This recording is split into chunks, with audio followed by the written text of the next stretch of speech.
मियां मोहम्मद नवाज शरीफ पाकिस्तान से बाहर है। पाकिस्तान के अंदर बहुत अहम और गंभीर और इम्कानात से भरपूर मामलात अनफोल्ड हो रहे हैं, चाहे वो सऊदी इन्वेस्टमेंट हो, चाहे वो कतरी इन्वेस्टमेंट हो, चाहे वो जज साहिबान की तकर्रियाँ हो, चाहे वो नए जुडिशल निज़ाम की बुनियाद हो, चाहे दहशतगर्दी का मामला हो। लेकिन मियां मोहम्मद नवाज शरीफ अपने दोस्तों के यहाँ पर ताज़ियत के लिए सात समंदर पार सफर कर रहे हैं। इसकी बुनियादी वजह क्या है? मैंने जब सवाल किया, अपने एक करीबी जरिए से राब्ता किया जो नवाज शरीफ के बहुत ही करीब हैं।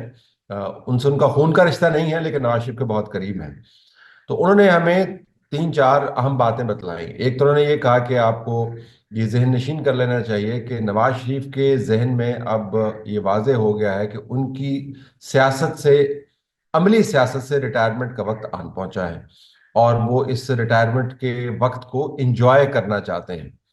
जब मैंने उससे पूछा कि रिटायरमेंट से मुराद क्या है, कि वो पार्टी के ओहदे छोड़ देंगे, पार्टी के मामलात से किनारा कशी इख्तियार कर लेंगे और बस रिटायरमेंट के बाद जो आप टूरिज्म करते हैं वो करते रहेंगे, उन्होंने कहा जी ये ऐसा नहीं होगा। वो एक रहबर की तरह मौजूद रहेंगे, लेकिन रहबर with a very light presence. जिससे मुराद ये है कि बाज रहबर होते हैं जो पार्टियों से निकलकर या निज़ाम से निकलकर ज्यादा हावी हो जाते हैं निज़ाम के ऊपर, पार्टियों के ऊपर। मियां मोहम्मद नवाज शरीफ का ऐसा कोई इरादा नहीं है। वो एक लाइट टच रखेंगे, जहां पर उनकी ज़रूरत होगी वहां पर वो मशवरा दे दिया करेंगे, लेकिन वो सियासी जमातों के दूसरे रहबरान की तरह डे टू डे मैनेजमेंट में ना रहेंगे, और ना ही वो स्ट्रेटेजिक बड़े फैसले जो हैं उनमें अपना ज्यादा वजन डालने की कोशिश करेंगे। मैंने कहा कि इसकी क्या वजह है? उन्होंने कहा जी इसकी एक वजह तो ये है कि 2018 में जब मामलात उनकी जमात के लिए ख़राब हुए, इंतखाबात हो गए, तो वो बहुत दिल बर्दाश्ता थे। उससे पहले भी उनका ख्याल ये था कि शायद तीसरी टर्म उनकी आखिरी टर्म हो। वो तो उनकी आखिरी टर्म को जिस तरीके से ख़त्म किया गया, तो दोबारा से उनके अंदर ये जज्बा उभरा कि उन्होंने वापस आके अपने आप को रिडीम करना है। ये लफ्ज़ इस्तेमाल किया, रिडीम करने से मुराद ये है कि अपने आप को सुरखरू करना है और ये साबित करना है कि जो उनके साथ हुआ वो गलत हुआ। अब वो जिस तरीके से उनको सुरखरू होने का मौका मिला, दूसरा फैक्टर हमें यह बताया गया इसी जरिए ने कि वो मौका उनको कुछ भाया नहीं। और मौका हालिया इंतखाबात का था, जिसके अंदर मियां मोहम्मद नवाज शरीफ को सुरखरू इस हद तक तो करने का मौका दिया गया कि वापस आ गए, और उनके खिलाफ जो इल्जामात लगे थे वो तमाम धब्बे धुल गए, केसेस बोधे साबित हुए। और जो लोग उनको सरनिगू करना चाहते थे उनको बड़ी शर्मसारी और शर्मिंदगी उठाना पड़ी, जिसके अंदर रिटायर्ड जज साहबान भी मौजूद हैं। और उनका ओपोनेंट जो है वो जेल के अंदर बैठा हुआ है। मियां मोहम्मद नवाज शरीफ अमेरिका घूम रहे हैं, तो ये और अमेरिका से लंदन। तो ये सुरखरुई जो है ये काफ़ी होनी चाहिए थी, लेकिन मियां मोहम्मद नवाज शरीफ इस सुरखरुई की तलाश में नहीं थे। उनका ख्याल ये था कि चौथी टर्म जब उनको मिलेगी तो वो बतौर प्राइम मिनिस्टर आकर कौम से खिताब करेंगे, और उस कौम से खिताब में वो तमाम बातें तरतीब से बताएंगे जो वो कभी कभार इंडिकेट करते रहते हैं बजरिया प्रेस स्टेटमेंट्स, बजरिया छोटी मोटी प्रेस कॉन्फ्रेंसेस। तो एक मुफस्सल मुकदमा अपना पेश करेंगे और कौम को बताएंगे कि उनके साथ क्या हुआ, और उस बड़े सवाल का जवाब देंगे कि मुझे क्यों निकाला। वो मौका उनको नहीं मिला। और मियां मोहम्मद नवाज शरीफ का ख्याल ये है कि अब चूंकि एक हाइब्रिड निज़ाम किक इन कर चुका है, तो आने वाले सालों में उनको ये शायद मौका ना मिले, और अगर मौका मिले भी तो इस अंदाज से मिले कि वो इसको कबूल ना करें। तो मियां मोहम्मद नवाज शरीफ ने एक अमली फैसला किया है।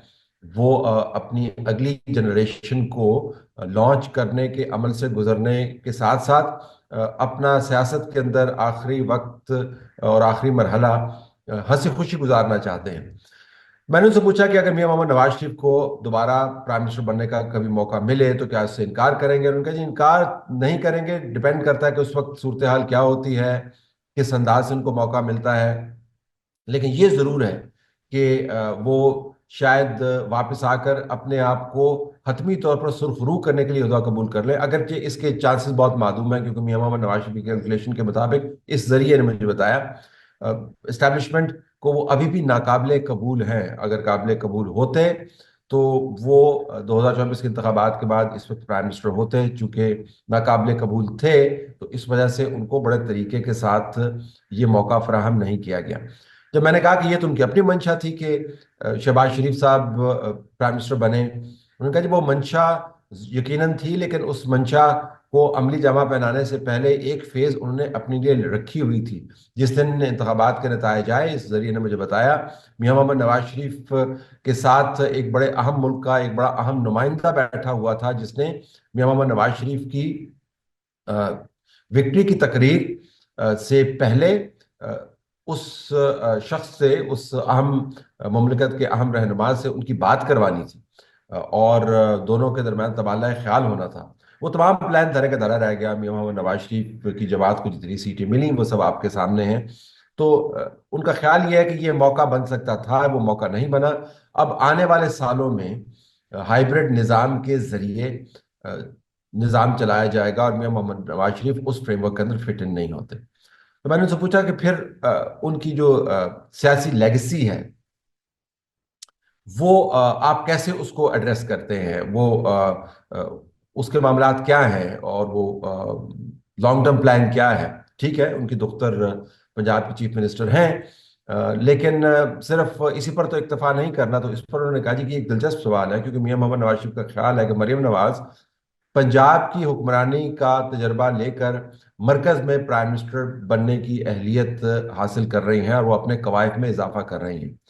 تو میں نے کہا کہ اگر یہ مرکز میں مریم نواز شریف اپنے قوائف کے ساتھ مستقبل میں بطور پرائم منسٹریل کینڈیڈیٹ ہوں گی نون لیگ کی، تو پنجاب کون سنبھالے گا؟ کیونکہ شہباز شریف صاحب کی عمر کا بھی تقاضا ہے، اور ویسے آپ 2 مرتبہ پرائم منسٹر جب بن جائیں تو دوبارہ آپ وہ کام کیوں کریں گے جو آپ اتنے عرصے سے کرتے چلے آ رہے ہیں، یعنی پنجاب کی چیف منسٹری۔ تو انہوں نے کہا جی اس کے لیے شہباز شریف صاحب کے جو صاحبزادے ہیں حمزہ شہباز، ان کے لیے یہ امکان ہم نے رکھا ہوا ہے کہ وہ پنجاب کو پھر ہینڈل کریں گے۔ جس سے مراد یہ نہیں ہے کہ مرکز میں مریم نواز پرائم منسٹر بن جائیں گی اور شہباز شریف صاحب کے صاحبزادے حمزہ شہباز جو ہے پنجاب میں چلے جائیں گے۔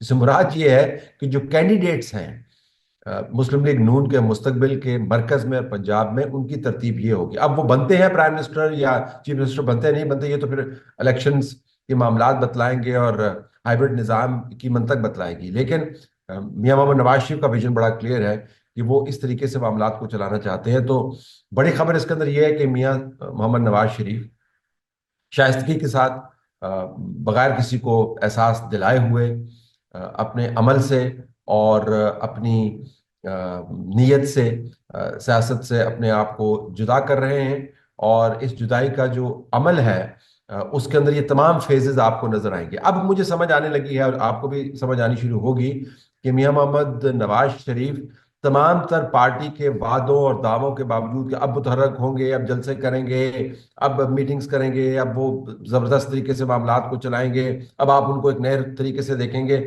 1 سال سے زیادہ عرصہ گزار لیا، لیکن وہ ہمیں تحریک نظر نہیں آئی۔